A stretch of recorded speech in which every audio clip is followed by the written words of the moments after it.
시청자 여러분 안녕하십니까? 헬로티비 뉴스입니다. 농촌의 고령화와 일손 부족이 갈수록 심해지면서 지자체마다 다양한 해법 마련에 고민이 큰데요. 양주시의 지원책이 큰 호응을 얻고 있다고 합니다. 농기계 임대는 물론 전문 농업인이 직접 찾아가서 대형 농기계 작업을 대신해주는 임작업 대행 서비스가 특히 인기라는데요. 김신혜 기자가 취재했습니다. 양주의 한 논에서 이양기로 모를 옮겨 심는 작업이 한창입니다. 능숙하게 기계를 다루며 모심기를 하는 작업자, 논주인이 아닌 양주시가 고용한 전문 농업인입니다. 개인적인 사람한테 부탁을 해서 하면 더 오래 걸리고 그래서 제 날짜에 못 하니까 수확량도 줄어드니까 농가한테 엄청 손해가 심하죠. 근데 이제 제때 날짜에 제대로 하니까 나중에 가을에 수확철에 수확량이 많이 나니까 엄청 일석이조예요, 한마디로 얘기해서. 양주 농기계 대여은행의 임작업 대행 서비스가 인기를 얻고 있습니다. 고령 농업인과 중소농업인, 여성과 귀농인 등을 위해 양주시가 전문 농업인을 한시적으로 고용해 지원하는 사업입니다. 농가가 부담해야 하는 비용은 하루 약 25만 원, 농기계 임대료와 인건비, 유류비 등을 포함한 금액으로 민간에서 농기계를 따로 빌리는 것보다 6배 정도 저렴한 수준입니다. 대여은행에서 농기계만 빌려 이용하는 농가도 많아졌습니다. 2021년 4,700여 건에서 지난해 5,700여 건으로 20% 늘었습니다. 단기간 작업하는 데 필요한 수천만 원대의 고가의 농기계를 직접 구입하지 않아도 저렴하게 이용할 수 있기 때문입니다. 빌릴 수 있는 농기계는 트랙터와 이양기 등 90여 종 총 600여 대, 하루 대여료는 최소 5천 원에서 최대 10만 원 수준입니다. 전반적으로 농촌이 이제 고령화되면서 인력 부족으로 인해서 많은 어려움들을 겪고 있습니다. 그래서 우리 시에서는 농업인들이 실질적으로 어떤 부담을 좀 덜 수 있고 또 지속 가능하게 농업 환경 개선이나 조성을 위해서 적극적으로 지원을 이어나갈 계획입니다. 농촌 고령화 속 인력난이 갈수록 심화되는 가운데 양주시의 맞춤형 지원이 농업 현장의 숨통을 틔우고 있습니다. 헬로티비 뉴스 김신혜입니다. 김동연 경기도지사가 29일 제21대 대통령 선거 사전투표에 동참했습니다. 김 지사는 이날 오전 7시쯤 배우자 정우영 씨와 함께 사전투표소가 마련된 수원시 광교 일동 행정복지센터를 찾았는데요. 김 지사는 투표를 마친 뒤 기자들과 만나 유권자 여러분께서 아무쪼록 투표에 참여해 주셨으면 좋겠다며 조속한 내란의 종식과 새로운 대한민국을 만드는 중요한 계기가 이번 대통령 선거를 통해 만들어질 것이라고 밝혔습니다. 특히 경기도의 지역 현안도 새 정부와 함께 잘 풀어나갈 수 있도록 노력하겠다고 강조했습니다. 저희 경기도에서 새 정부에 바라는 현안을 책자로 만들어서 이미 전달을 했습니다. 우리 경기도 현안과 또 제가 새로운 대한민국 건설을 위한 모두의 나라 또 내3의 선진국을 위한 여러 가지 공약과 현안들이 잘 반영될 것으로 믿고 기대합니다. 김덕현 연천 군수가 대통령 선거 후보들에게 세계 평화 문화예술센터를 연천군에 건립해 줄 것을 요청했습니다. 김 군수는 성명서를 통해 국토의 균형 발전과 한반도 평화 정착을 위해서는 세계평화문화예술센터가 반드시 연천에 건립돼야 한다고 강조했는데요. 이어 이를 공약으로 채택하고 차기 정부의 국정과제로 반영해 줄 것을 요청했습니다. 제21대 대통령 선거 사전투표가 29일 오전 6시부터 전국 3,568개 사전투표소에서 일제히 시작됐습니다. 대선 후보들도 사전투표를 독려하며 각 지역에서 참여했는데요. 자세한 내용 송효창 기자가 취재했습니다. 대권에 도전하는 후보자들이 일제히 사전투표에 참여했습니다. 더불어민주당 이재명 후보는 사전투표 첫날인 29일 오전 10시 서울 서대문구에서 4명의 청년들과 함께 한 표를 행사했습니다.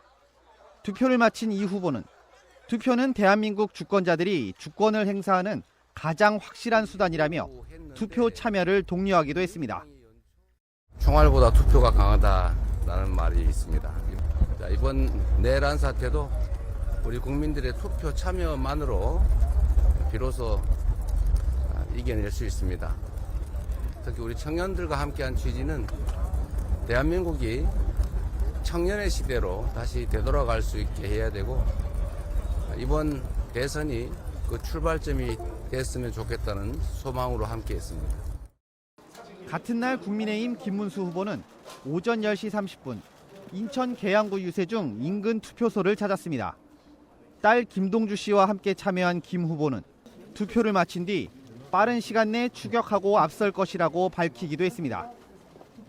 출발점이 많이 다르죠. 이재명 후보는 벌써 3년 전부터 출발해가지고 한 번 했고 저는 이제 우여곡절을 거쳐서 한 달도 안 되는 기간이기 때문에 빠른 시간 내에 저에 대해서 알게도 되고 이제 인지도 되고 또 지지도 올라가는 그런 길목에서 마지막 추격이 지금 일어나고 있는데 결과는 저는 잘 될 것이라고 확신을 하고 있습니다. 개혁신당 이준석 후보는 자신의 지역구인 경기도 화성시 동탄 투표소에서 한 표를 행사했습니다. 이 후보는 투표 뒤 동탄은 지난 총선에서 정치 변화에 열정을 보여준 선거구라며 이번에도 정치와 세대, 시대를 교체하겠다는 마음으로 선거에 임하겠다고 밝혔습니다. 그러면서 아직 투표에 참여하지 않은 주민과 국민 모두 소중한 한 표로 대한민국을 젊게 바꾸는 선택을 해달라고 당부했습니다. 민주노동당 권영국 후보는 전남 여수에서 사전투표를 마쳤습니다. 권 후보는 누가 우리 서민의 삶을 제대로 살필 수 있는 후보인지 토론회를 통해 잘 보셨을 것이라며 적어도 나를 대변할 수 있는 후보, 우리의 후보를 뽑는 대선이 되길 바란다고 말했습니다. 한편 사전투표는 30일 오후 6시까지 진행됩니다. 헬로티비 뉴스 송희차입니다. 지난 2021년 국민의힘 대선 후보 경선 과정에서 홍보 대행업체 대표에게 1억여 원을 건넨 안상수 전 인천시장의 유죄가 확정됐습니다.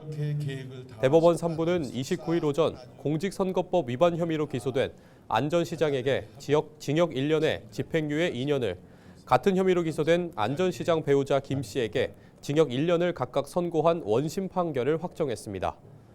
안 전 시장은 지난 2021년 6월부터 2022년 1월까지 국민의힘 대선 후보 경선 과정에서 홍보 대행업체 대표 A씨에게 10차례에 걸쳐 1억 1,300만 원을 건넨 혐의로 기소됐습니다. 당시 안 전 시장은 경쟁 상대인 윤상현 국회의원의 홍보를 담당하고 있던 A씨에게 윤 의원에 대한 비위 사실을 언론사에 제보하도록 한 대가로 측근 등과 함께 금품을 건넨 것으로 조사됐습니다. 앞서 1심은 안 전 시장에게 징역 1년에 집행유예 2년을, 김 씨에게 징역 1년 6개월을 선고했으나 2심에서 형량이 소폭 줄었습니다. 검찰과 안 전 시장 측이 모두 불복했으나 대법원은 2심 판결에 잘못이 없다고 보고 상고를 전부 기각했습니다. 국토교통부와 서울시 한국부동산원이 지난 1월과 2월 서울 지역 주택의 이상 거래를 합동 점검한 결과 108건의 위법 의심 거래를 적발했다고 밝혔습니다. 위법 의심 거래 중에는 편법 증여와 법인 자금 유용이 가장 많았고 가격 계약일 거짓 신고와 대출 규정 용도 위반, 해외 자금 불법 반입 행위 순으로 나타났습니다. 국토부는 위반 사안에 따라 국세청과 금융위원회, 행정안전부와 관할지자체에 통보하고 경찰의 수사도 의뢰할 방침입니다. 개인 간 주택 거래를 돕는 부동산 플랫폼이 늘고 있지만 실제 주택 매매 시장에서는 직거래가 크게 줄어든 것으로 나타났습니다. 부동산 정보 플랫폼 집토스가 분석한 주택 매매 계약 직거래 현황을 보면 2022년 21.6%에 달했던 직거래가 2023년엔 15.4%로 줄었고 2024년엔 14%, 2025년 1분기엔 12.5%까지 감소한 것으로 나타났습니다. 주택 종류 중에는 아파트 직거래가 2022년 16.2%에서 2025년 1분기 8.5%까지 떨어져 감소폭이 가장 컸는데요. 연립 다세대와 오피스텔 직거래는 올해 1분기 각각 27.2%와 30.7%로 나타나 다른 양상을 보였습니다. 집토스는 고가 주택일수록 직거래보다는 전문성과 안전성을 갖춘 중개거래를 선택하고 있는 것 같다고 해석했습니다. 경기 온라인 학교가 올해 본격적으로 문을 엽니다. 다음 달부터 시범 운영에 들어가면서 학교 그리고 공유 학교와 함께 경기 교육체제 한 축을 담당하게 되는데요. 어떤 모습으로 구현될지 도교육청의 운영 계획을 들어봤습니다. 이세진 기자입니다.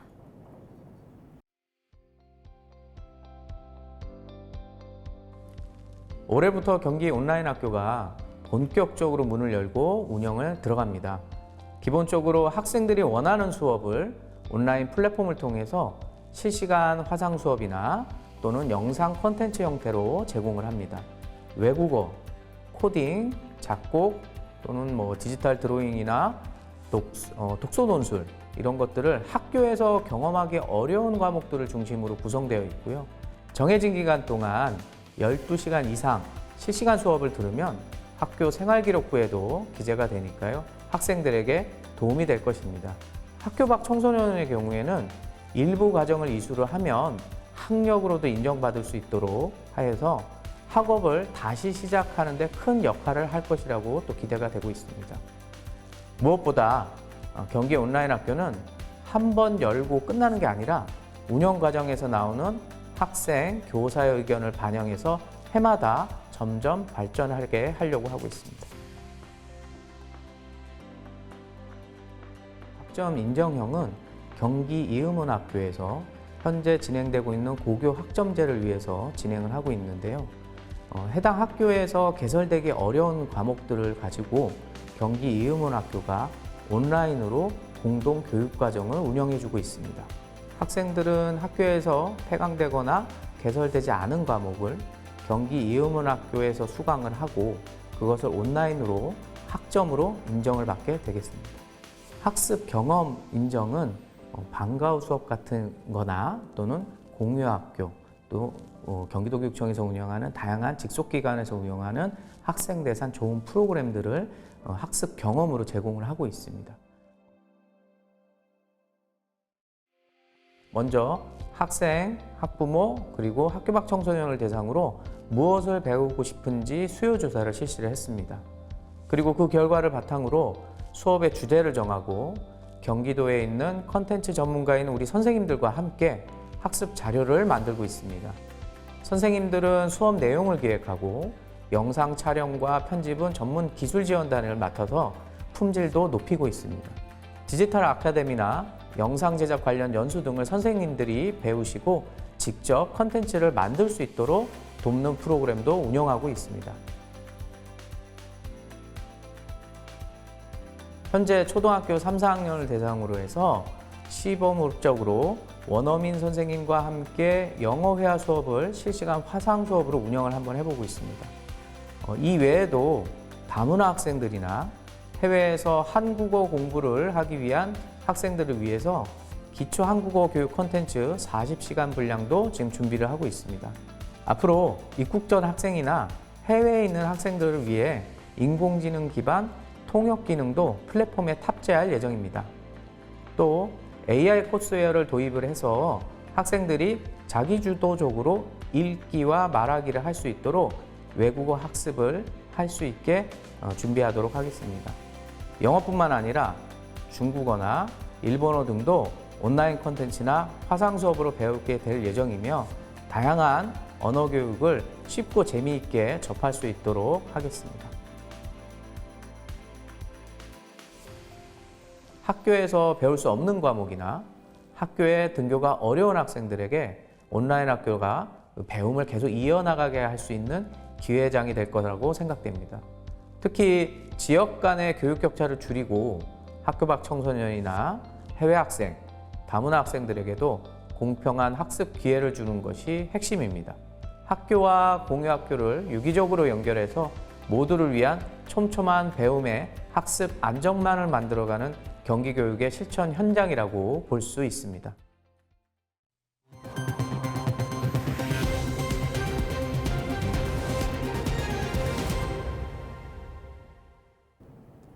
이상으로 뉴스를 마칩니다. 시청해주신 여러분 고맙습니다.